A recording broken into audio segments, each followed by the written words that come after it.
en contra de estas es de exclusiva responsabilidad de su conductor-productor. Radio Moderna 930, amplitud modulada, presenta Pulso Informativo, con Rodolfo Lara, garantía de periodismo combativo, veraz e independiente. Pulso Informativo con Rodolfo Lara es una producción del Grupo Gamiro. Compañeros están pensando algo que me parece bueno, aunque parece un exceso eso de Dagmer, pero tú sabes que en el BCCI estamos más fácilmente limpios que cualquier cosa. Entonces, si triunfa la tesis, señor, no hay nada probado, todo es un desastre de este informe Dagmer de Olivera, y sustituimos eso, porque continúe la investigación del tema BCCI, salgo ganando, pero coordínalo con cambio, con los votos de Dagmer y los que él pueda mover. Ahí va bien la cuestión previa de Floro.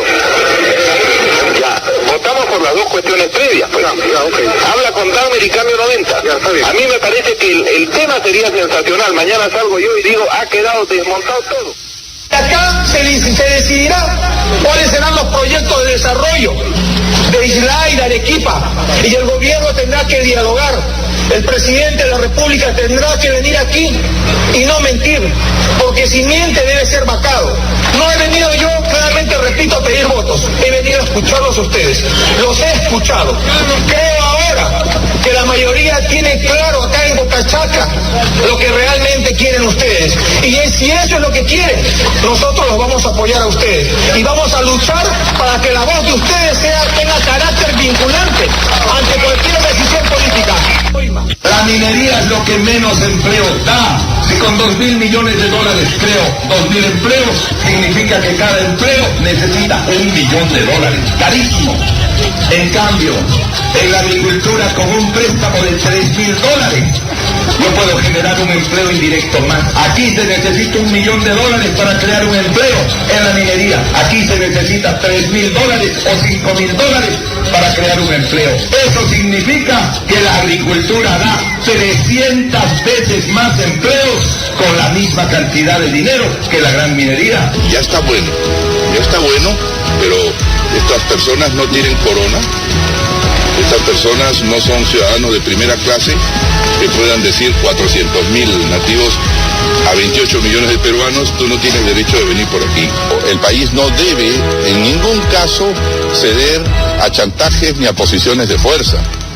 Un país que está marchando bien, según los analistas y el mundo, si se deja vencer por pequeños grupos, porque en el fondo son pequeños grupos que no representan lo más avanzado en el país, entonces es un país que está condenado a detenerse o a retroceder. ¿Qué es más importante, el agua o el oro? Porque ustedes no toman oro, no comen oro, pero nosotros tomamos agua, nuestras criaturas toman agua, nuestro ganado toma agua, y de ahí sale la leche, salen los quesos, sale la riqueza, la agricultura necesita el agua. Por lo tanto, yo me comprometo, se va a respetar las actividades de la agricultura, de la ganadería, el agua para los peruanos. Tienen mi palabra. Cuando abrí los ojos, solo vi que me tapaban la boca y me dormí, o me durmieron, y de ahí solo recuerdo estar en un auto, del cual cuando me estaba despertando me di cuenta que algo malo estaba pasando, e inmediatamente decidí tirarme por la puerta del carro. Yo no he participado con el señor Martín Belaúnde, ni lo he estimulado, ni he dado venia alguna para que este señor haga ningún contrato regular o irregular con ninguna entidad del Estado. Acá hay unos inversionistas que ya está aprobado, van a comprar la U, van a comprar la U, son unos árabes de mucha plata, ellos quieren que yo dirija. Esto han venido cocinándolo hace un año, Renzo, hace un año vienen con este tema, ya fueron a la SUNAT ha venido acá a Londres, y ya han llegado a un acuerdo. O sea, falta un 5% porque Grenco es el que está jodiendo, nada más, pero los tipos ya tienen todo garantizado, y a mí es más, me están ofreciendo un sueldo que la verdad que con ese sueldo yo me tengo que aparecer en 2-3 semanas.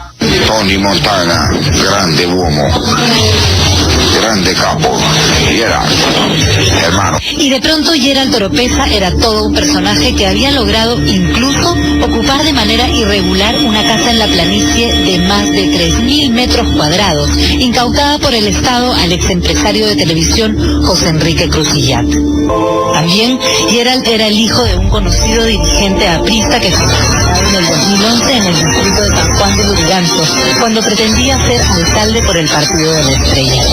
Había heredado tras la muerte de su padre y entre cuestionamientos por parte de su propio tío. Yo sospecho de la familia por estas razones. Uno, era de que el hijo ya estaba yendo por mal camino.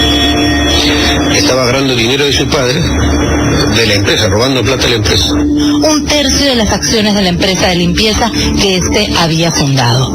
Y así se descubría además que el Estado peruano, con contratos que se iniciaron en el año 2007, era el principal cliente de Sergero Sac. Entonces, una última pregunta, señor Cusisque. Una última pregunta.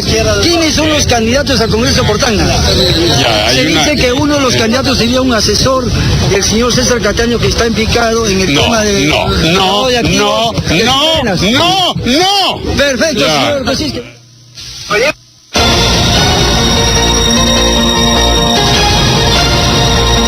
¿Podemos pasar la primera partecita de ese mosaico? Esa conversación telefónica. Ahí al comienzo nomás. Casi que se vuelve casi... Ahí para un poquito para recordarlo, ahora que está el doctor Luis Alberto Salgado. ¿Sí? Es la primerita de todos los audios que pasamos todos los días. ¿Está? Bueno, tiene 81 años aquí el operador y le comprendemos, ¿no? Su demora, pero es 81 años. ¿Cómo están, amables oyentes de Radio Moderna 930 amplitud modulada? Esto es Pulso Informativo, como todos los días a partir de las 4 de la tarde. Vamos a pedirle a nuestro colega y amigo Hernán que nos avise cuando ya tenemos ese audio. ¿Ya lo tenemos? Vamos con ese.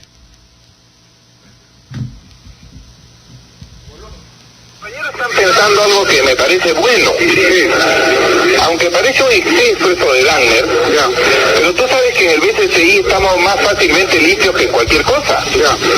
Entonces, si triunfa la tesis, señor, no hay nada probado, todo es un desastre de este informe Dagner de Olivera, y sustituimos eso, porque continúe la investigación del tema BCCI, salgo ganando, pero coordínalo con cambio, con los votos de Dagmer y los que él pueda mover. Ahí va bien la cuestión previa de Floro. Votamos por las dos cuestiones previas, pues. Okay. Habla con Dagmer y cambio 90. A mí me parece que el tema sería sensacional. Mañana salgo yo y digo, ha quedado desmontado todo. Muy bien, vamos a continuar con el programa, vamos a presentar a nuestro invitado de esta tarde, antes lógicamente, y luego del saludo que acabamos de dar, expresar nuestra posición en relación con los últimos sondeos. Creo que no hay mucho que decir, son coincidentes por lo menos en dos, quizá más, en dos temas que hemos podido reconocer los tres sondeos, el de CPI, el de Datum y el de Apoyo, ¿no? Que está vinculado al diario El Comercio, que ahora se llama Ipsos, ¿no es así? Bueno, la primera coincidencia es el tema García. Los tres sondeos, las tres empresas encuestadoras, Hernán, aunque yo sé que a usted le molesta, pues tiene el corazoncito aprista, pero digo, los tres sondeos mantienen su tesis en el marco de su estadística, que García no sube. Y la gente del entorno de García suponía que en enero, en los sondeos de enero, se iba a reflejar la exitosa alianza con el PPC y Lourdes Flores. Claro, García hoy día ha salido a declarar y ha dicho que en enero de hace 5 años o de hace 10 años la situación era similar y que él después dio un vuelco, llegó a una segunda vuelta y en una de esas incluso ganó, etcétera, etcétera. Sí es verdad, pero la tendencia de García en los sondeos que proceden de noviembre, diciembre e incluso enero son con tendencia a la baja. Y eso hay que considerarlo. Es cierto que hay que esperar todavía porque falta mucho pan por rebanar, pero creo que García no arranca bien esta contienda en lo que a enero se refiere de cara al proceso del 10 de abril. Y lo segundo, que también es coincidente entre las 13 entidades encuestadoras, es lo de Julio Guzmán. ¿Nos puede o no nos puede gustar? Julio ha estado acá presente en esta mesa de trabajo, lo hemos notado un hombre humilde, respondiendo a todas nuestras interrogantes, muy amigo, muy abierto, etcétera, etcétera. No lo siento todavía como presidente de la República, es decir, no me parece que tenga aún las cualidades, quizá un poco más de experiencia en estos avatares, pero quizá el pueblo le dé la responsabilidad. Y estas 3 empresas encuestadoras le están dando 5%, es el quinto, ha desplazado, como dice él, al primer dinosaurio. Creo que anoche dijo que el segundo será García. Eso está por verse, señora, señor, pero esas son las 2 situaciones en las que coinciden las empresas encuestadoras. Bueno, lo de Keiko también, ¿verdad? Aunque por ahí una le da 30, la otra 33, la siguiente 32, sin duda el grueso del fujimorismo está con Keiko Fujimori. García hoy día ha dicho que los que están en los primeros lugares en enero nunca terminan así en el día de las elecciones. No sé si se ha querido referir a Julio Guzmán, a Acuña, de repente la propia Keiko se siente aludida, pero es una declaración que también vale la pena considerar. Vamos ahora sí a presentar al doctor Luis Alberto Salgado. Ha sido funcionario de Naciones Unidas en misiones de derechos humanos, es constitucionalista, como ustedes saben, como ustedes lo conocen.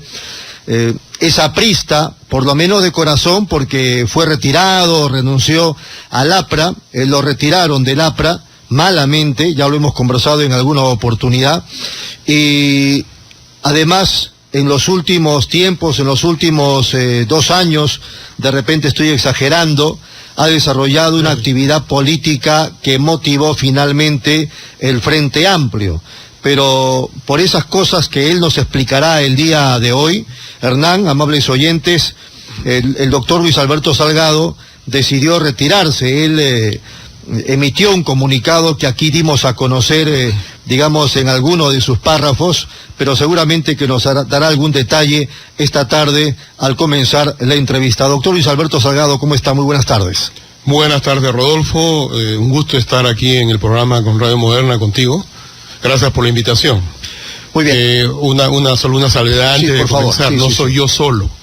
Es un conjunto grande, creciente de compañeros que provenimos de las canteras, de las enseñanzas, de ese aprismo sano, de ese aprismo de obra humana que puede haber cometido errores, pero que fue una epopeya en la historia del Perú. Y es un conjunto grande de compañeros apristas, ¿no?, que por serlo precisamente no están en el PAP. Entonces, yo represento a ese colectivo. Que es el Frente Único. Frente Único del Pueblo o Partido del Pueblo, ¿no? Correcto. Así es, Rodolfo. Muy bien. ¿Qué pasó? Porque hace algunos meses hasta yo le digo, doctor Luis Alberto Salgado, no sé si porque supe que usted estaba cerca de Verónica Mendoza, y los oyentes no me dejarán mentir, yo me volví hincha de Verónica, y yo suponía que el Frente Amplio era una suerte de oxígeno frente a la miasma que nos ahogaba, frente a un proceso que ya estaba muy cerca, el 10 de abril del 2016. Pero todo como que se fue apagando, así como se va apagando la velita porque se va consumiendo la cera. ¿Qué ha ocurrido? Usted puede contarnos en su análisis, porque usted ha estado adentro, usted conoce el monstruo por dentro. He sido dirigente del Frente Amplio, uno de los 14. Sí. Así es. Bueno, ¿cuándo arranca este tema del Frente Amplio? ¿Hace cuánto tiempo? Bueno, el relanzamiento lo hicimos el 12 de diciembre del 2014. Ajá. Pero venimos nosotros coordinando desde comienzos de ese año, enero, febrero, marzo, inclusive en abril yo dirijo la palabra en la Casa del Maestro, en abril del 2014. Estando presente, bueno, todo el conjunto inicial del Frente Amplio, había una 14, serie de partidos. Del 2014, estamos hablando marzo, abril 2014. Correcto. Entonces, ya desde antes viene la relación con Marco Arana y con los compañeros de Tierra y Libertad, donde la confluencia de la defensa de los derechos humanos, de la defensa del medio ambiente, de la dignidad de los pueblos, de la estabilidad, de la limpieza de las instituciones, de texto necesario para el país que requerimos realmente para elevarnos en nuestra dignidad como pueblo, y que esto no sea simplemente un discurso.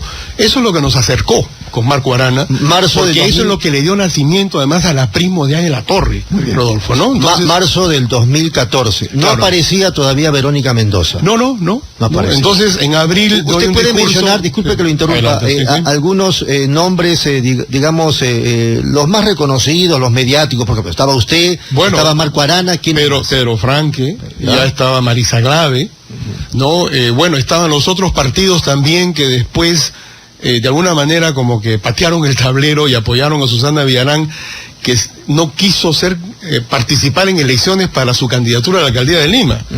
Y nosotros dijimos, la apoyamos a Susana, pero que se someta al proceso democrático interno que iba a fortalecer su candidatura. Así es. No fue así. No quiso.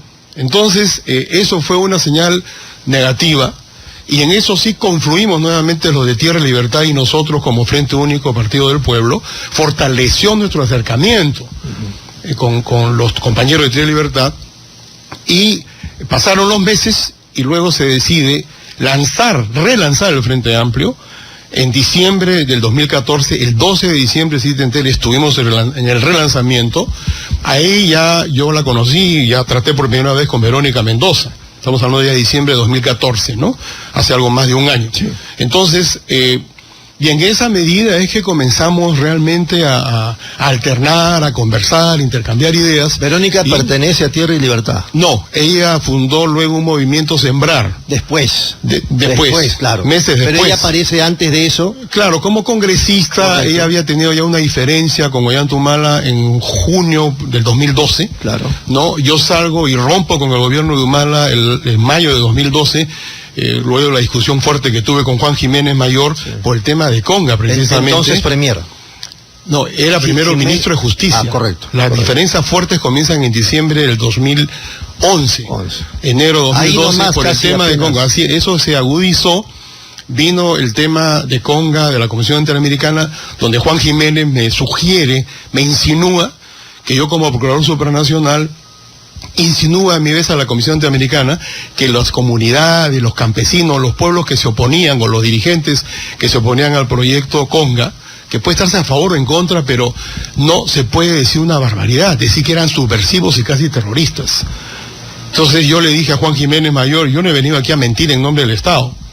Dice, pero la posición del gobierno es que Conga va sí o sí, pero eso no es lo que he conversado con Ollanta Humala. Bueno, esa es otra historia, Rodolfo. No, pero cuéntenos qué había conversado usted con Ollanta Humala. Que se iba a construir un Estado de derechos humanos que tenía que respetarse, así como promover las inversiones, capitales extranjeros, nacionales o extranjeros, que había que buscar inteligentemente una licencia social y aplicar el convenio 169, Rodolfo, que es un tratado de derechos humanos, la cual es parte del Perú, y que prevalece sobre cualquier otra norma de derecho interno. No a la Prepo.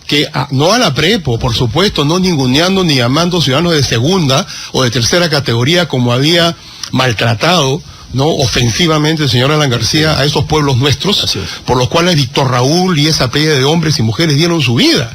Entonces, eso es lo que había yo conversado personalmente con Ollanta Humala. Y Jiménez le insinuó otra cosa. No me insinuó, dice, bueno, estos son subversivos terroristas. Disculpa, le dije, hay agitadores siempre, pero que hay un tema central que tenemos que respetar. El convenio 169, más de la manera más inteligente, porque ¿qué proyecto minero de miles de millones de dólares va a encontrar una viabilidad con la resistencia de pueblos que se sienten engañados, estafados, maltratados, ninguneados, discriminados racistamente por funcionarios que se sienten en un escritorio en Lima y toman decisiones? Bueno, el tiempo que no se repita. Eso lo había conversado yo con Ollanta Humala, Rodolfo. Y me dice Ollanta Humala, yo respeto a tu primo Luis Alberto, quiero que me apoyes, vamos a construir esto, el agua es lo prevaleciente, el agua es el... Y además es un compromiso del candidato, Ollanta. Pero claro, ese es el tema. Entonces yo le dije a Juan Jiménez, disculpa Juan, yo no he tratado esto contigo, ni siquiera con el premier Xiomi Lerner, ¿no?, sino con el mismo candidato Ollanta Humala, hoy presidente de la República. Yo pensé que Ollanta iba a salir respaldándome, claro, por una cuestión de dignidad, de cumplir la palabra, de integridad, ¿no? Simplemente cerró las puertas y el candidato que antes llamaba y conversaba y decía, y ven y apóyame, siendo presidente, ya no contestaba el teléfono. Y entonces mi salida se produjo en mayo de 2012. Verónica Mendoza sale, me parece, en junio, julio, a raíz del problema de Espinar, sí, por otro problema también con minero. Ella, ahí nomás se van también Rosa Amavila y Javier Descanseco. Y Manuel Dahmer, y etcétera, etcétera, ¿no? Entonces, ese es el antecedente. Esas son cosas centrales importantes que nos van acercando a los seres humanos y a los que tenemos una visión de la política que, sin darnos la de poseedores de la ciencia infusa, Rodolfo, sí creemos que hay cuestiones elementales, fundamentales que hay que cumplir. Oiga, Luis Alberto, me están diciendo que debemos ir un ratito a la pausa. Entiendo, y regresamos enseguida. Bien. Aquí en Pulso Informativo de Radio Moderna estamos conversando con el doctor Luis Alberto Salgado, líder del Frente Único del Pueblo. Nos está contando algunos detalles de lo que significó el relanzamiento del Frente Amplio y luego, lamentablemente, la situación difícil por la que está atravesando. Pero, en fin, nos quedamos en diciembre del 2014. Sí. Bueno, entonces, ahí es donde avisorábamos ya una nueva etapa, porque el inmovilismo estaba minando a ese Frente Amplio y, obviamente, el Perú no solamente son dirigentes políticos, claro, pues. Entonces, la concepción de la democracia real, que tendría que enraizarse en esos pueblos, es lo que fortaleció nuestro acercamiento con Tierra y Libertad. Y mis compañeros apristas, ¿no? Y la Comisión Política, acordamos efectivamente relanzar junto con Tierra y Libertad. ¿Y a Marco Arana no le incomodaba que ustedes fueran apristas? En absoluto, al contrario, él me dijo, Luis Alberto, yo vengo de familia aprista, mi padre es de los apristas que levanta el brazo izquierdo, tiene ya 90 años, con su boina roja, pero está simplemente amargado, decepcionado, y no quiere saber nada con Alan García porque cree que ha desgraciado al partido de sus amores, al partido que él fundó, como miles de apristas que conocían en toda la República. Entonces, él, habiendo sido sacerdote, ya estaba en conflicto con el alto clero, como ya sabemos. Entonces, eso fue lo que nos iba acercando, mientras ya yo había pasado el conflicto fuerte también con Alan García, con el señor Mulde, por el tema de encubrimiento, un acto de inmoralidad, ¿no? Y que ya es de conocimiento público también. Entonces, en diciembre de 2014, se relanza el Frente Amplio, y ahí comenzamos un proceso, yo comencé... De cara al 2016. Pero claro, ¿no? Porque sostener que es una cuestión solamente electoral, ¿no? La razón de ser de las propuestas de los partidos políticos, de las organizaciones, es cambiar estructuras, ¿no? En democracia, con libertad, o iniciar un proceso a través de un cambio transparente, institucionalizado, pero con convicción muy clara en cuanto a que esos cambios tienen que hacerse con libertad, con reglas claras, con confianza. Ese es el tema que dio fuerza al Frente Amplio inicial. Si la cosa estaba tan linda, se ha desnaturalizado. ¿Qué ha pasado? ¿En qué momento se desnaturaliza? Bueno, la cosa comienza a cambiar en octubre, hace más o menos 3 meses. Octubre de 2015. Claro, porque ya en ese transcurso, por mi parte, ya habíamos viajado, y yo había viajado por todo el norte, ¿no? Yendo a Casagrande, a Laredo, a Cartavio, ¿no? Al Chiclayo, llegando hasta Piura, ¿no? Lambayeque, en Ancash, y coordinando con mis compañeros también, y por supuesto las células se iban generando de los compañeros apristas del Frente Único, que decían, compañero, este es un camino alternativo. Tenían sus dudas respecto de algunas organizaciones dentro del Frente Amplio que provenían de la izquierda, ¿no? Y era una especie de convencimiento mutuo, ¿no? Claro. Hay que ser tolerantes. No podemos exigirles que piensen como nosotros, y ellos no van a exigir a nosotros que pensemos como ellos. Así es. ¿No? Pero sí hay un tema básico que es el país, que es la crisis, que es el narcotráfico que avanza, que es la delincuencia, que es el desempleo estructural, que es el desánimo de millones de jóvenes o de cientos de miles de jóvenes que se sienten maltratados, que el Estado no los acoge, que esta democracia no los cobija ni los realmente los considera como tales. Entonces eso hay que mejorarlo. Bueno, Marco Arana hacía lo mismo. en el sur, digo. Claro. Usted en el norte, él en el sur. Claro, no, además en el mismo Cajamarca, Marco Arana una influencia en Cajamarca, y Verónica, congresista de Cusco, claro. ¿No? Entonces, eso realmente era una fuerza importante que se estaba construyendo. Y de ahí proviene la propuesta de los compañeros para que integráramos la plancha presidencial. O sea, yo conversé con Marco, le dije, yo no voy a ser candidato a la presidencia, ni voy a buscar ser candidato a la presidencia por Frente Amplio. Creo que debe serlo tú, Marco, le dije. Y como ya estábamos con Verónica, le dije, y bueno, y está Verónica, mujer, ella, bueno, a la primera vicepresidencia. Pero yo sí puedo aportar en la plancha presidencial, y esto como un acuerdo de mis compañeros, ¿ah? Claro. Esto no es un voluntarismo personal. Claro. ¿Qué dijo Marco Arana? ¿No? Callado, sí, yo creo que podría ser, esto hay que ver cómo construimos durante un año, Rodolfo. Y Pedro Franque por ahí también, ¿ah?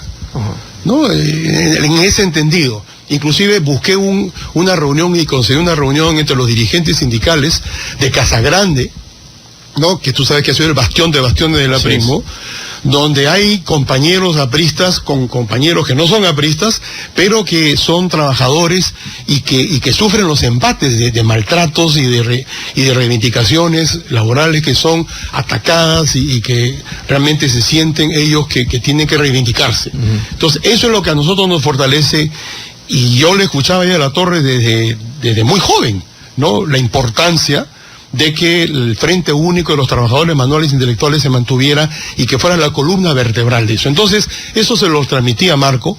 Inclusive él fue a Casagrande, auspiciado, y llamé a los compañeros dirigentes de Trujillo y los de Casagrande, y con Marco y con Pedro Franque lo coordiné, para que hubiera una simbiosis, un acercamiento. Entonces, sobre la base de que teníamos que buscar aquellas organizaciones de izquierda realmente mariateístas, con el aprismo, ¿no? De Izquierda Democrática Nacional, porque nosotros nos consideramos, y así nos definimos, la izquierda nacional democrática en el país, ¿no? Entonces, buscar los cambios en libertad, claro, sin úcases, ¿no? Sin Pol Pot, ¿no? Sin Stalin.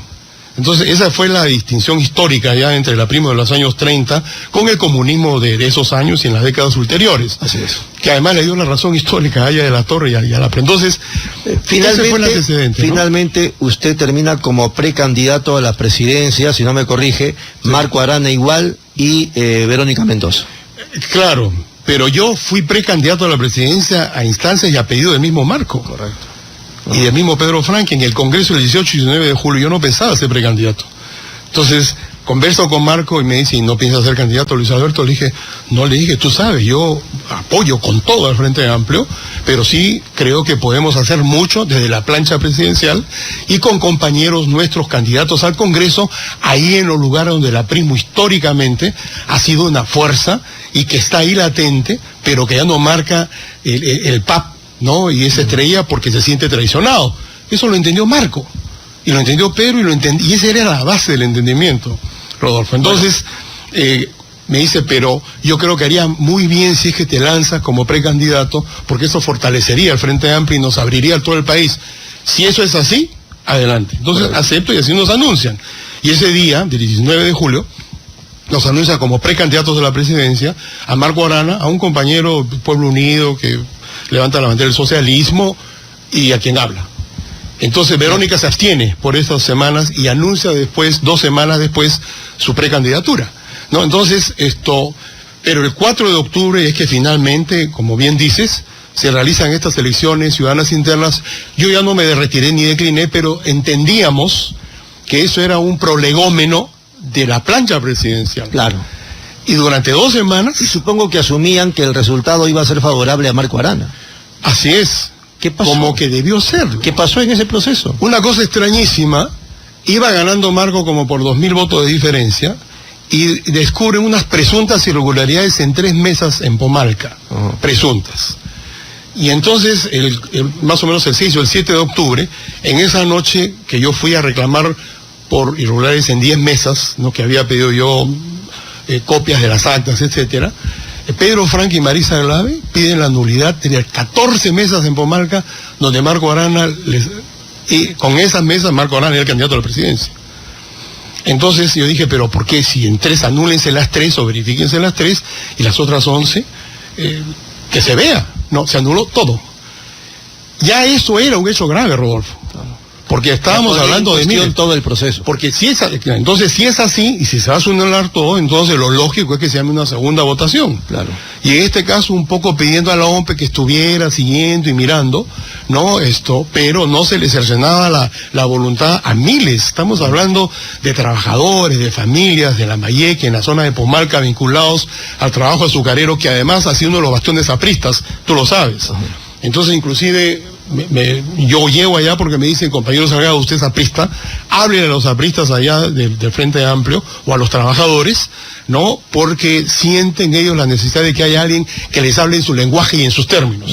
Bueno, pues yo fui, como dirigente del Frente Amplio y sobre todo como discípulo de la Torre y de la Primo Histórico. Entonces, ¿qué es lo que ocurre? Simplemente no hay una segunda votación. Y se anularon esas mesas sin reconocer la importancia de convocar una segunda votación. Es cierto que hubo una conversación tensa entre Verónica Mendoza y Marco Arana, y donde Mendoza habría dicho, si las cosas no se hacen como yo estoy sosteniendo, me voy.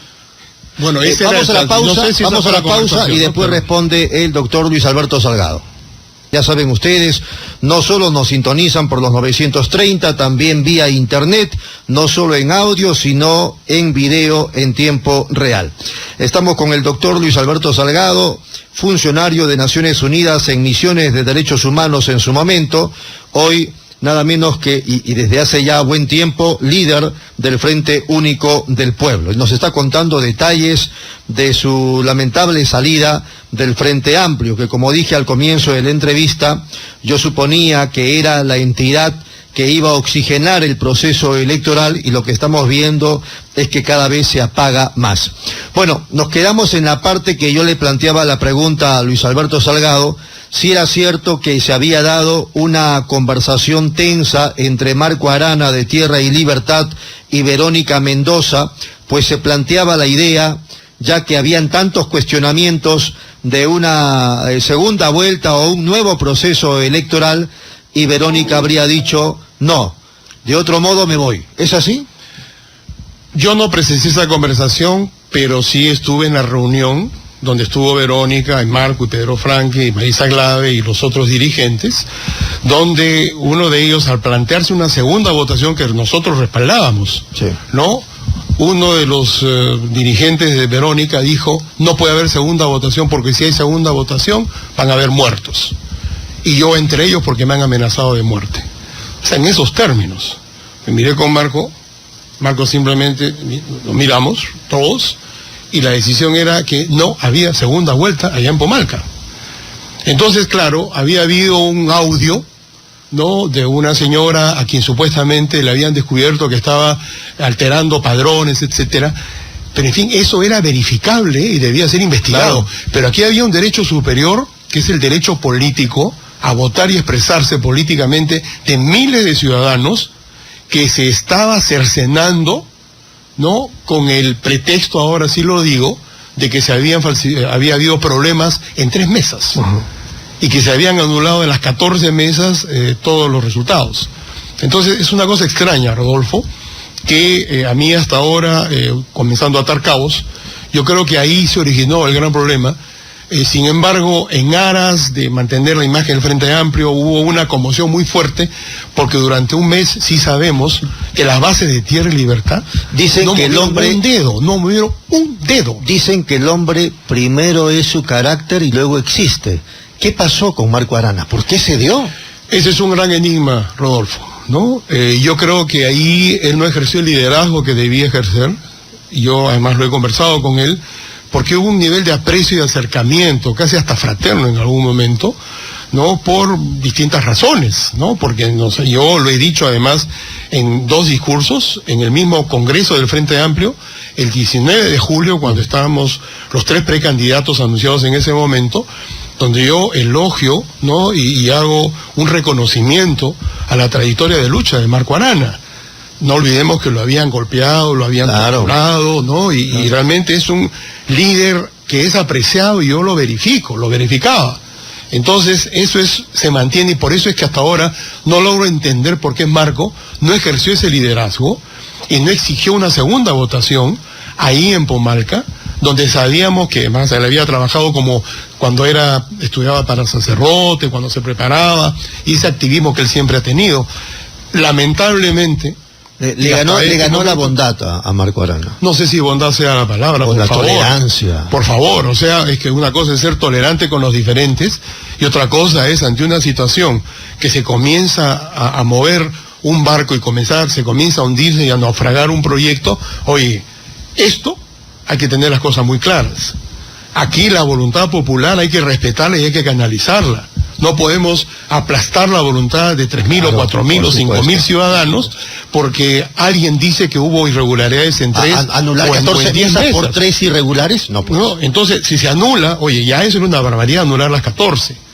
Bueno, si ya era barbaridad, no cometas otra barbaridad, entonces corrige, ¿no? Y llama a segunda votación en esa zona de Pomarca y a ver cómo se expresan los pueblos. Eso no se hizo. Claro.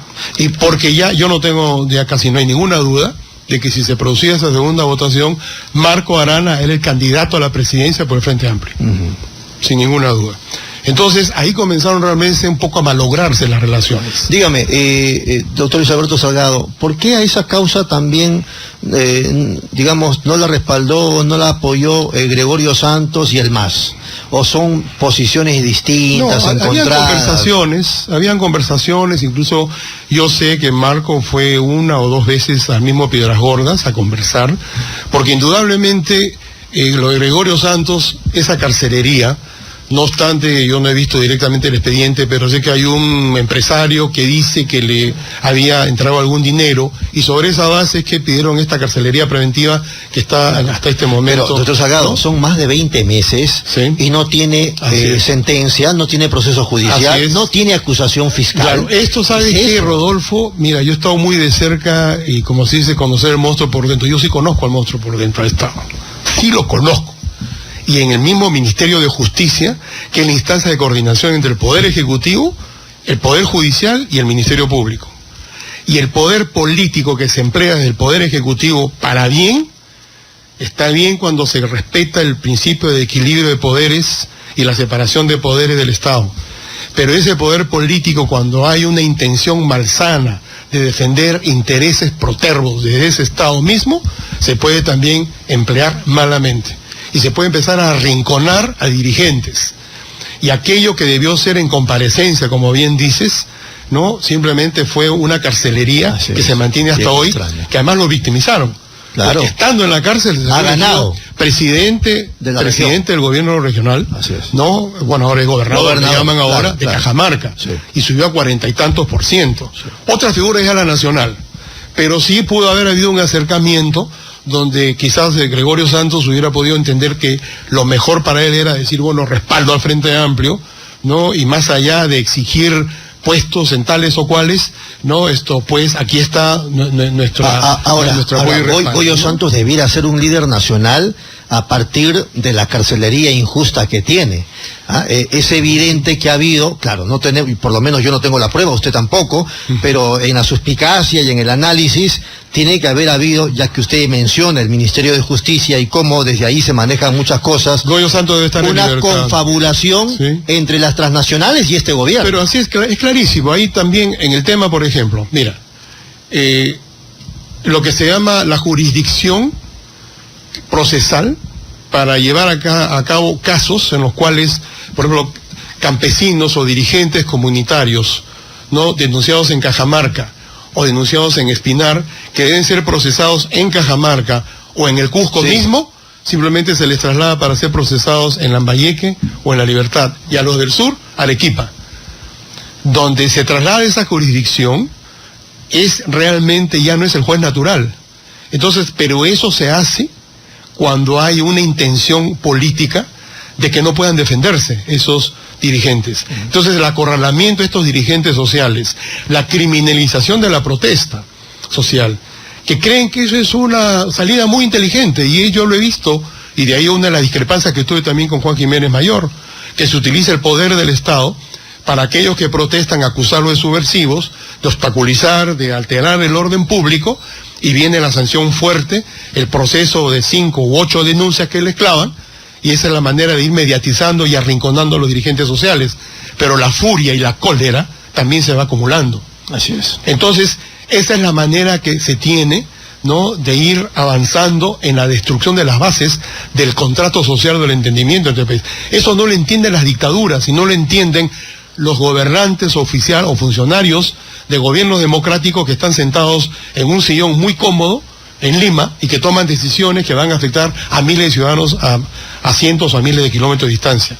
Ese es el gran problema, Rodolfo. Y además se agarraba un telefonazo, sí, y hablo con el presidente de la Suprema o con algún fiscal supremo o superior, y digo, oye, hay que tomar medidas sobre esto, mejor hablemos personalmente por si acaso, hay que arrinconarlos a estos, la triangulación, ¿no?, para que tengan, obviamente ya no tengan, hay que bajarle los humos, bajarle el copete, y que sus reivindicaciones simplemente bajen y se sienten a conversar mientras sigue la espada de Damocles del proceso penal. Así es como se utiliza el poder en nuestro país. Nos hemos salido del tema por este asunto de Goyo Santos, por culpa mía, pero volvamos al tema y culminemos de una vez, lo del Frente Amplio. Bueno, ¿qué pasó entonces al final? A partir de octubre, cuando llegó ya Verónica Mendoza y se le declaró como la candidata presidencial, vino al Congreso el 5 o 6 de diciembre, empezó una resistencia para que Marco Arana sea el candidato a la primera vicepresidencia. Ni eso. O sea, ya mucho más poder. Y yo me he levantado en 3 reuniones junto con otros compañeros y decía, señor, ¿en qué cosa estamos? Y seguir sin capacidad de reacción. Lo lógico es que Marco debe ser el candidato a la primera vicepresidencia. Él dijo, bueno, vayamos al Congreso entonces, 5 o 6 de diciembre. Vayamos al Congreso Nacional, que fue el 5 y 6 de diciembre en Construcción Civil, ahí en La Victoria. ¿Y qué pasó? Entonces, ahí donde se establecieron las mesas de trabajo y los 5 grupos de trabajo, donde se sometió a votación esta moción que Marco fuera el primer vicepresidente, y además hubo resistencia para que esa moción se discutiera. Finalmente se leyó la moción y es ahí donde en la Asamblea General, en el plenario, es que se declara que Marco es el candidato a la primera vicepresidencia y se aprueba. Quedó pendiente la segunda vicepresidencia, que es donde con Marco yo pensábamos que iba a confirmarse, iba a consolidarse este acercamiento entre el aprismo de la Torre y ese izquierdismo, ese mariateísmo, esas fuerzas populares organizadas, pero también abriéndonos a las fuerzas democráticas. Que además era un acuerdo que venía de atrás. Un acuerdo implícito, tácito, ¿no? Un Frente Amplio democrático, donde nosotros, con Tierra y Libertad, y nosotros, los seguidores de la Torre, éramos un contrapeso, éramos un factor de equilibrio y de apertura al país, ¿no? Que aunque quiere cambios y que está hastiado de la corrupción, no quiere que sus libertades estén amenazadas y que tiene que transmitirse confianza. Eso es lo que conversé varias veces con Marco, con la misma Verónica Mendoza. Prefirieron hacerse el harakiri. Aparentemente, Verónica Mendoza comenzó a abrirle las puertas a aquellos que habían atacado al Frente Amplio inclusive. Por ejemplo, ¿no? Propusieron a los de Únete mismo, que habían querido quebrarlo al Frente Amplio. Declaraciones muy fuertes. Sergio Tejada, que había estado afuera, quiso el número 3 y le dieron el número 3. Sin competencia, hace sin poco nada más. El 28 de diciembre lo ratificaron el 29 de diciembre. Y sin embargo, lo que pasa es que Sergio Tejada se ha retirado ahora porque el 2% no sube. Claro. Y él quiere seguir siendo congresista como de lugar. Y se ha ido donde Julio Guzmán. Bueno, eso es lo que están diciendo, aparentemente. No, nada más ya hay un documento que se retira y todo, ¿no? Él ha estado 2 semanas en el Frente Amplio. Nosotros hemos estado 2 años. Documento que usted está citando, hemos estado 2 años. Pero ese documento que usted está citando que emitió el bloque popular de Sergio Tejada, ha sido motivo de una contestación o de una respuesta del Frente Amplio. Le han dicho que por favor aclare el asunto porque todos los acuerdos que se habían asumido con él se han cumplido. Claro, y al cumplir esos acuerdos iban ninguneando y desplazando a quienes desde adentro hemos fortalecido. Esa es la evidencia, Así es. Claro, pero sin embargo él se va. ¿Cuáles son los argumentos por los cuales Sergio Tejada se va? Bueno, lo que aparece ahí es que dice que no han cumplido. Por eso hasta ahora no responde, ¿no? No responde. Porque Pedro Franque, que seguramente es uno de los que ha elaborado eso con Marco Arana, o Verónica, o la gente de Verónica Mendoza, oye, pero si nosotros te hemos dado el puesto 3, claro, en competencia, ya tienes tu puesto acá. Claro. ¿No? Y eso precisamente a mí me llamó la atención, la verdad. Yo lo conozco a Sergio Tejada, aquí lo hemos apoyado, hemos trabajado con él cuando era candidato al Congreso de la República, venía incluso con la novia o con la esposa, en Radio Miraflores, en Radio San Borja, pero y le hemos tenido cierto aprecio y aún se lo tenemos. Me parece que no ha sido un mal congresista, ya está por culminar su mandato, pero este tema de que decide ir irse al Frente Amplio, le dan el número 3 y por razones que hasta ahora él no termina de explicar y se lo han pedido, se va con quien está en quinto lugar en el proceso. Pero antes estaba con el grupo Unidad Democrática. Unidad Democrática. Claro. Que después únete y después se pasaron al no tema por hablar mal de Sergio Tejada, pero Sergio debió quedarse con el Unidad Democrática con Democracia Directa de los fonavistas. De los fonavistas. Así es. Los Democracia Directa se salieron porque ellos pedían la mitad de congresistas, hubo una negociación ahí que no quedó y a los 10-15 minutos regresa Tejada y dice, ellos se van, pero yo sí quiero seguir conversando con ustedes. Y pido el número 3, le dan el número 3. Ahora me llama la atención porque él tiene un gran asesor que entiendo es honesto, transparente como su padre. Bueno, yo lo conozco a David, claro. Eso, entonces, ¿qué le faltan 2 latigazos? Como a Hernán siempre le han gustado en sus tiempos los latigazos. ¿Sabes qué, Rodolfo? No sé si uno está desfasado o uno es de otra onda, categoría, no sé si mejor, peor, no lo sé. Como que la moral ha cambiado y nosotros estamos en la época de la carreta. Una curul parlamentaria no es causal de que uno desconozca sus propios principios y valores, ¿no? Como diciendo, oye, si no te gustan mis principios, avísame porque tengo otros, ¿no? Entonces, yo creo que eso es el tema central. Y en nuestro caso, cuando uno entiende la política como una... A mí no me encanta la política ni me gusta la política, Rodolfo. Pero la política es un mal necesario, inevitable. Como conversábamos en algún momento, lo que dijo Mahatma Gandhi o Martin Luther King, no en su momento, que hoy es el día de Martin Luther King, además, dice, no me preocupa tanto las acciones de los malos, sino el silencio y las inacciones de los buenos, ¿no?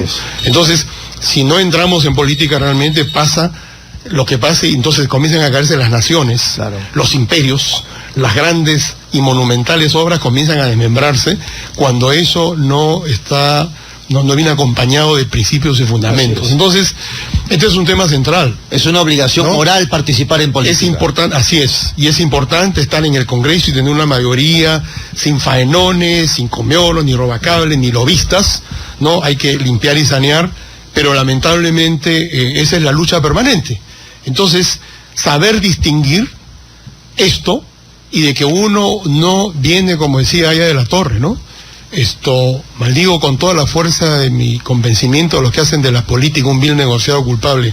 A la política no se llega para hacer negocios personales, Rodolfo. El que quiere hacer negocio, el que quiere satisfacer su vanidad, que se vaya a ser un artista de cine o que se vaya a hacer negocio y ponga su empresa. Lícito, perfecto, pero que no utilice un discurso de justicia social, de libertad o de ecología para ganar adeptos y luego desde el Congreso, desde un ministerio, hacer faenones y hacerse millonario y fortuna. Bueno, algo de eso decía José Mujica, se va a la política a servir, no a servirse de ella. Así es, ese es el tema de fondo y al final este Frente Amplio que pensábamos que era un frente realmente democrático, abierto, transparente, que le dé confianza a la población, a las comunidades. Yo no puedo pedirle a mis compañeros apristas en toda la República voten por el Frente Amplio porque eso se ha desnaturalizado. Claro. Ya venció, derrotó sus propios principios, ha quebrado por dentro y esto realmente es lamentable. O sea, eso motivó su renuncia.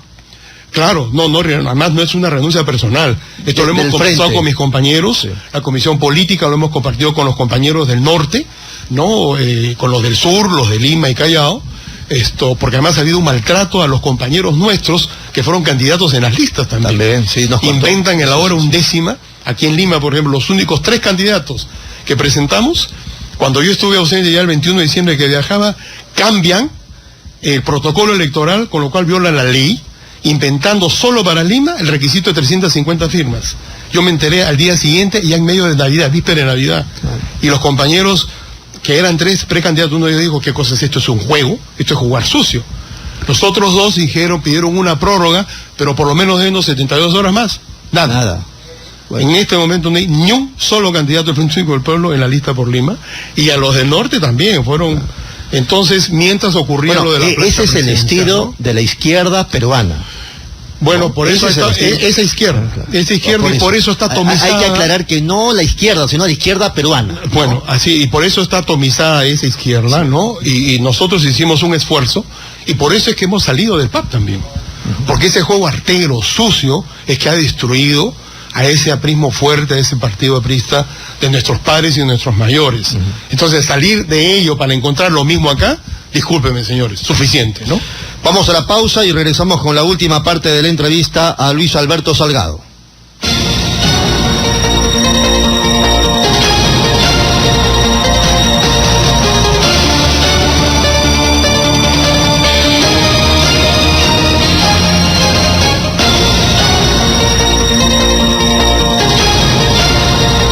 ¿Buscas lo mejor para tu hogar? En Plaza Hogar podrás elegir, diseñar y plasmar todas tus ideas. Todo lo que soñaste está en Plaza Hogar. Diseños exclusivos y precios sin competencia. Cómprale al Perú. Ven a Plaza Hogar. La emoción de encontrar lo mejor para tu hogar. Avenida Angamos, 1551 Surquillo. Centro Comercial Polvos Azules, de todo para ti. En calzado, maletas, bazar, artesanía, artefactos. Seguridad permanente, 2 amplias playas de estacionamiento. Paseo de la República, 475 La Victoria. Visítanos en www.polvosazulesperú.com. Ven y cómprale al Perú. Cómprale a Polvos Azules, la primera fuerza comercial del Perú.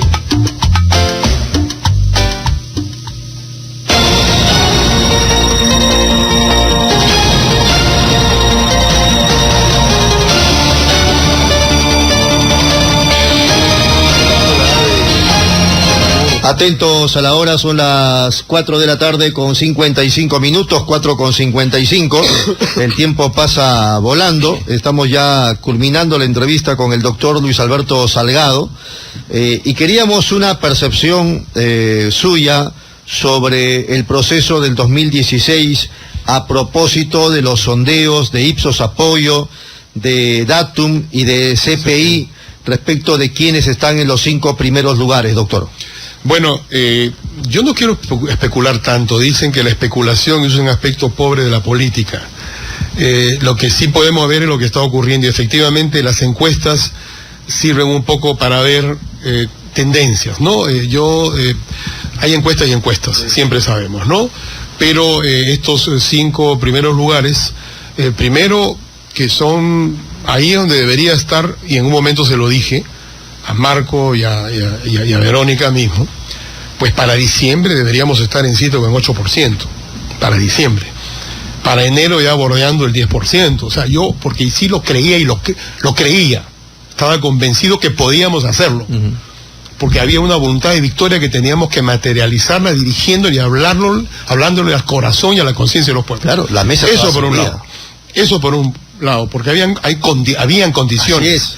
Desde el Frente Amplio, tal como lo habíamos concebido, y discúlpame que haga esta digresión, es que he estado 2 años como casi coprotagonista de este tema, Rodolfo, y tengo la autoridad moral para hacerlo, porque antes además me he enfrentado duramente al poder y a 2 regímenes y a 2 presidentes de República con primeros ministros y ministros. Entonces, en cuanto a tu pregunta concreta, Rodolfo, claro, es difícil, se dice que en enero nunca terminan primero los que están primeros. Sí, eso lo dijo García. Sí, bueno, esa es una forma de ir matizando y relativizando situaciones. Yo creo que es un intento de control de daños. Lo que se dijo al comienzo, y ustedes al comienzo han puesto esa grabación, los pueblos pueden tener alguna memoria frágil, un sector del pueblo, pero los pueblos no son tontos finalmente. No, dice, se puede engañar a muchos durante poco tiempo. Se puede engañar a pocos durante mucho tiempo, pero no se puede engañar a muchos durante mucho tiempo, ¿no? Entonces, yo creo que hay una reacción. Esto forma parte de un acto reflejo inteligente de darse cuenta que no nos pueden seguir vendiendo gato por liebre. Ojo que usted está arriesgando opinión, ¿ah? Nos está diciendo entonces que no va a haber una disparada de García. Yo razonablemente lo veo muy difícil. Muy difícil. Lo veo muy difícil, porque ya hay otras condiciones. Pero ¿no? se suponía que Lourdes Flores y el PPC iban a catapultar la candidatura de García. Bueno, la abogada del señor Cataño, Lourdes, ya estaba dando señales de su partido de una especie de decadencia, ¿no? El PPC, no olvidemos, se había desmembrado. Y le preocupaba pasar la valla del 5%. Como le preocupa al señor García. El mismo PAP aún ahora con el 8 que baja al 7 y del 7 al 6 punto tanto. Bueno, ahora. No, claro, le sigue preocupando más ahora. No, pero yo pienso que antes García sí la tenía clara en la idea de que él podía ser el presidente. Bueno, posiblemente, dentro de su egocentrismo, bueno, claro. Yo no quiero decir, etcétera, ¿no? Entonces, pero lo que sí creo es que la reacción del pueblo, de los pueblos del Perú, y en cuanto a la opinión pública de las ciudades y de los campos, está evaluando seriamente este tema de la corrupción por un lado y específicamente del hecho de haber puesto en libertad a 3.200 acusados por narcotráfico, aparte de otros asaltantes, ¿no? Pero también de esos 3.200 a 700 miembros de bandas internacionales, ¿no? Que hayan indultado a pocos, pero la mayoría han sido conmutados en sus penas, sí. Han sido escarcelados ilegalmente. Eso no tiene nombre, Rodolfo. Claro. Eso no tiene nombre y eso es lo que nos acerca la figura de la figura del narcoestado, ¿no? Ahora, la figura de Facundo Chinguel, él de jefe de indultos. Presidente, ¿verdad?, de la Comisión de Gracias. Presidente de la Comisión de Gracias. Designado además por Poder Ejecutivo. Claro, línea directa. Que cuando entró en problemas con la justicia, García salió a respaldarlo y decía que era un funcionario probo. Hombre probo, así es. Y que ponía incluso hasta sus manos al fuego, hombre probo. Y de otro lado dijo que cada cosa que firmó, él la pensó muchas veces consultando con Dios. Bueno, yo no quiero entrar en ese terreno porque eso ya me suena un poco, no sé si a blasfemia o herejía o a blasfemia, ¿no? Utilizar la palabra de Dios o la fe cristiana. Eso lo ha dicho García. No, yo sé, no, pero por eso te digo, por eso, claro, yo lo sé. O sea, utilizar la palabra de Dios para eso, para justificar, ¿no?, la excarcelación de perpetradores condenados con miles de fojas de expedientes y luego con un expedientivo de 20 páginas, ¿no?, donde se alteran documentos porque se falsifican certificados de salud, se falsifican horas de trabajo, etcétera, y al final es la decisión de la Comisión de Gracias que es la que recomienda o no recomienda, y finalmente decide el presidente de la República. Rodolfo, esto pasa por 20 filtros. Un expediente de indultos o de conmutación de pena pasa primero por la Comisión de Gracias Presidenciales, ¿no? Tienen un grupo de asesores. Eso pasa siempre al viceministerio, al viceministro y a sus asesores. De ahí pasa al ministro y a sus asesores. Ahí está, pastor. De ahí pasa a Palacio de Gobierno, al gabinete de asesores del presidente. De ahí pasa al secretario general, que tiene también sus asesores. Y de ahí pasa finalmente al presidente, que si es abogado, sabe perfectamente de lo que se trata esto. Entonces, esto lo hemos comentado antes, cuando conversaba contigo, es un insulto, ¿no?, grotesco a la inteligencia, el decir que no sabía lo que estaba firmando. Estamos hablando aquí de miles, y concretamente más de 5.200 conmutaciones e indultos, de los cuales 3.200 son por tráfico ilícito de drogas, y los otros 2.000, ahí hay varios, ¿no?, miembros de bandas, de secuestradores, asaltantes, etcétera. Eso es gravísimo. Entonces, esto es algo que ya propicia la palabra el desahucio moral de las instituciones del Estado. Bueno, eso le está pasando factura al señor García. ¿Me podría dar un bloque más, doctor Salgado? Sí, unos 15 minutos más. Entonces vamos a la pausa y regresamos ahora sí con la última parte de la entrevista al doctor Salgado. Estamos conversando con el doctor Luis Alberto Salgado. Ya hemos escuchado su impresión, su análisis por lo que está pasando con García y Alianza Popular y lo que podría ocurrir de cara a las elecciones del 2016, el 10 de abril, perdón. Pero, ¿qué le significa ese 30, 32, 33%, ese grueso del fujimorismo respaldando mañana, tarde y noche a Keiko Fujimori? Hay la posibilidad, usted por lo menos la ve, a diferencia de las elecciones pasadas, ¿hay la posibilidad de un triunfo en segunda vuelta de Keiko Fujimori? Bueno, yo creo que ahora le es menos difícil que hace 5 años. Realista y objetivamente hablando, está más cerca ahora que hace 5 años de llegar y de ganar en la segunda vuelta. Personalmente tengo una posición y se conoce, ¿no?, con respecto al fujimorismo, ¿no? El tema central de derechos humanos, el tema central de corrupción. No estoy convencido realmente de la sinceridad de Keiko Fujimori. Bueno, estaba Vladimiro Warok, que viene también de Naciones Unidas. Cada uno toma sus decisiones, pero fríamente son 5 años después. Sí es cierto también que tiene una fuerte oposición. También, así como ese núcleo duro de 30, 31, 29, 28 o 32%, hay un 60 y tantos, bordeando el 70% de rechazo muy fuerte, ¿no? Veamos en una hipotética segunda vuelta, altamente probable que llegue ella a la segunda vuelta, difícil. Acompañada podría ser de Acuña o de Pedro Pablo Kuczynski. Podría ser, ¿no? Y no se sabe lo que podría pasar con Julio Guzmán. ¿Qué le parece Julio Guzmán? Bueno, es un enigma, ¿no? O sea, no tanto enigma, ahora me he enterado. ¿Usted lo conoce? Porque... No lo conozco. Claro, él trabaja con Jiménez, pero ya cuando Jiménez era premier. Claro, fue secretario general de la presidencia del Consejo de Ministros. Sí, así es. Yo no llegué, ya Jiménez lo pasan del Ministerio de Justicia a la PCM. Sí. Y es ahí donde llega Julio Guzmán, ¿no? Y de Julio Guzmán se viene hablando ya de hace unos 3 años. Bueno, ahí veo que hay 3 señores de Macrocónsul que son los que lo están promoviendo. El señor Drago Kisic le dio la inscripción.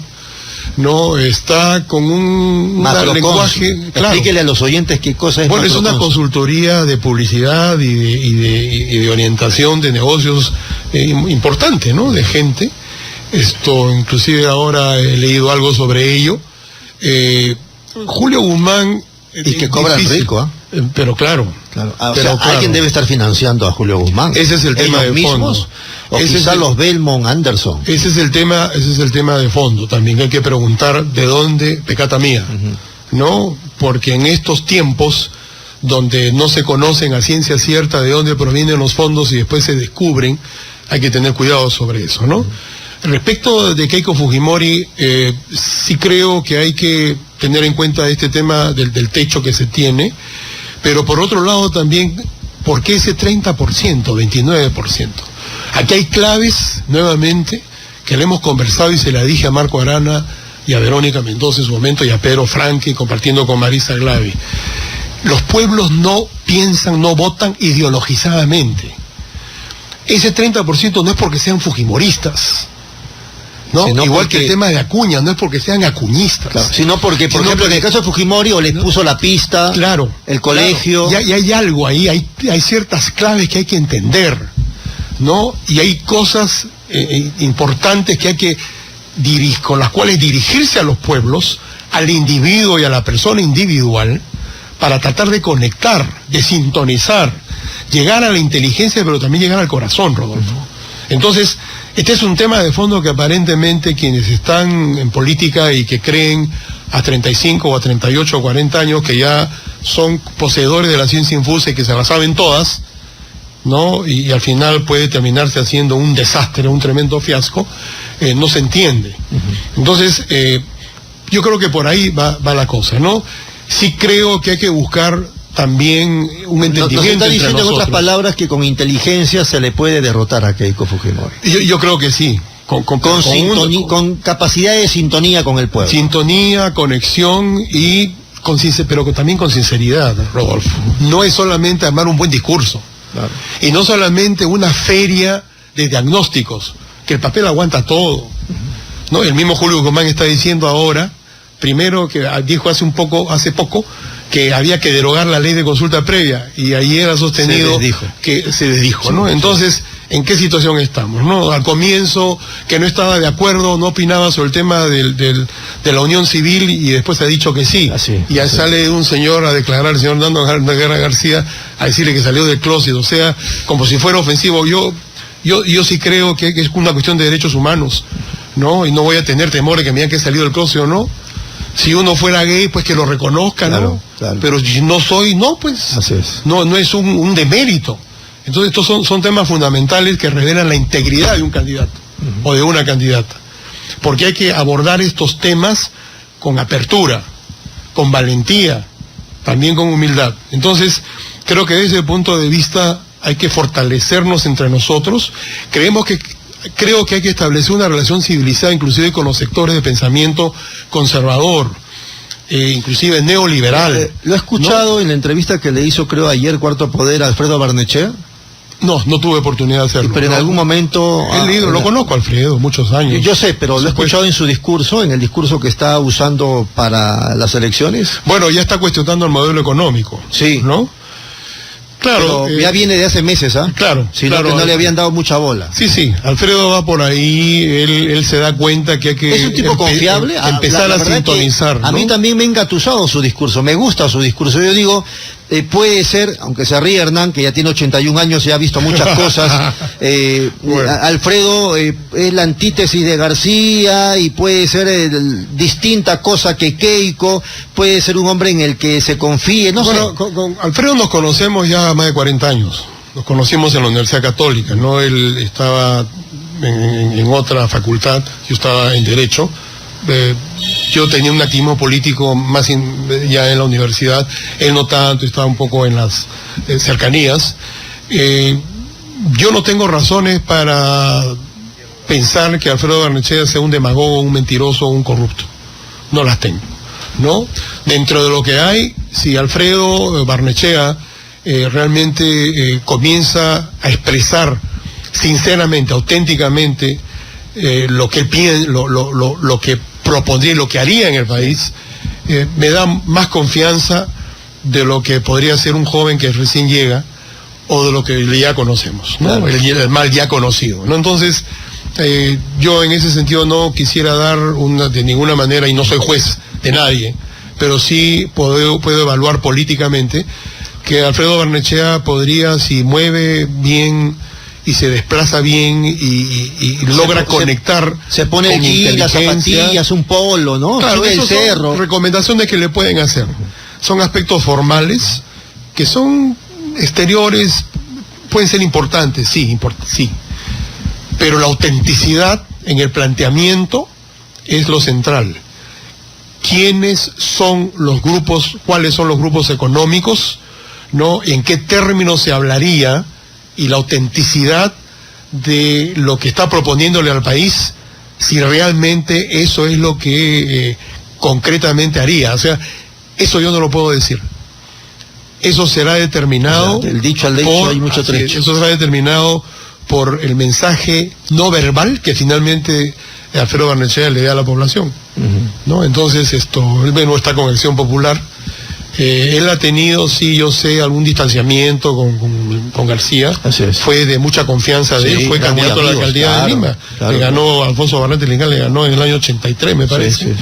No, bueno, han pasado ya, estamos hablando de 30 y tantos años, 33 años, pero bueno, lo dejo ahí, ¿no? Ya veremos. Muy bien. Claro que todavía faltan muchos sondeos, muchas encuestas, falta que pasen los días, las semanas, pero la cosa todavía no se transparenta para decir este puede ganar o esta. Es muy difícil, es difícil decirlo, así es. Entonces, y en este momento el drama nuestro, me refiero ya al del Frente Único del Pueblo y de miles de apristas, es el drama del Perú también, ¿no? Difícil decir este es o esta es, ¿no? Porque hay los mensajes que se han recibido y lo que se sabe de cada candidato y de quienes los acompañan no es un aliciente para decir con alma, vida y corazón. Claro, y después de Julio Guzmán, apatía realmente. Y después de Julio Guzmán, que dicen que es alguien de la derecha infiltrado en la izquierda, después de Guzmán ya no vemos a nadie, ya no hay nadie más. Sí, pues están en el 1%, los candidatos que le llaman algunos candidatos pitufos, yo no me gusta emplear esos términos, pero no, pues Urresti, por favor, ¿no? Claro. O sea, además con que el gobierno, la acusación del tema de Bustío, ¿no? Hay un tema grave, un tema grave ahí, ¿no? Las limitaciones de los otros candidatos, entre ellos ya, bueno, ya... Nano Guerra García, que es casi el candidato de Solidaridad Nacional cuando la puerta se está cerrando, algo así, ¿no? Bueno, y bueno, Toledo que comienza a derrumbarse, ¿no? Sí. 3%, pues la próxima puede salir en 2 puntos y algo. Claro. Así que difícil decir por ahora, Rodolfo. Lo que sí podemos hacer es desear que haya luz al final del túnel. Tenemos que buscar una alternativa. Finalmente uno no puede renunciar a pensar en el país, porque aquí hay temas de fondo que nos van a marcar en los próximos 5 años y quién sabe después. Las instituciones tienen que fortalecerse, tenemos que limpiar las Fuerzas Armadas. Ahí hay generales, 41 oficiales denunciados por robarle cientos, miles de galones de gasolina a su propio ejército. Ayer por teléfono hablábamos con usted de una tercera posibilidad, ¿no? Ya está bien de derechas y de izquierdas. ¿Por qué no se forma un grupo de progresistas? Bueno, ese es el ideal, ¿no? Ese es el ideal, al final... Hernán no es ni de derecha ni de izquierda. Yo igual. El señor Johan pero también. Como él está el 70% de peruanos, que no tienen una opción concreta, así es. Y hay que saber conectar con esa población y con esos ciudadanos colectivamente e individualmente. Entonces, un poco lo que conversábamos antes, que pensábamos que inicialmente, lamentablemente ya no es así, este tema de Frente Amplio, que hubiera podido ser la alternativa, ¿no? Y no porque ya nosotros no estemos, no lo sea, sino porque por las cosas que han ocurrido y que han obligado nuestro retiro, pero sí no podemos renunciar a que esas banderas de limpieza, de transparencia, sobre todo de la base fuerte de que la política se llega para servir. Eso es. El que llega para otra cosa, disculpe, que se vaya a su casa, ¿no? Entonces, esos son temas de fondo y creo que la ciudadanía al final está buscando eso, un sector importante de ciudadanos. ¿En qué candidatura lo van a encontrar? No lo sé todavía. No sabemos qué va a ocurrir en las próximas semanas y meses. Lo que sí deseamos para el Perú es que la sabiduría y la inteligencia y esos cerebros se iluminen, ¿no? Y que los candidatos de alguna manera pues se sinceren también, porque en ese sinceramiento es que van a terminar de derrumbarse o van a consolidarse ante la opinión pública. Muy bien, Luis Alberto, le agradecemos su presencia. Una consulta, ¿va a viajar o se va a mantener en Lima hasta abril? Voy a estar en Lima. Si salgo, saldré a provincias, saldré a algún lugar. Vamos a estar en contacto entonces, seguro, aunque sea por teléfono, entrar al aire ante cualquier vicisitud política que se presente. Muchas gracias por esta entrevista, Rodolfo, con todo gusto también. Muchas gracias. Me aprecio. Gracias al doctor. Y de los compañeros del Frente Único del Pueblo también, a quienes represento. Muchas gracias, muy gentil. Gracias. Al doctor Luis Alberto Salgado. Vamos a la pausa, señores, regresamos.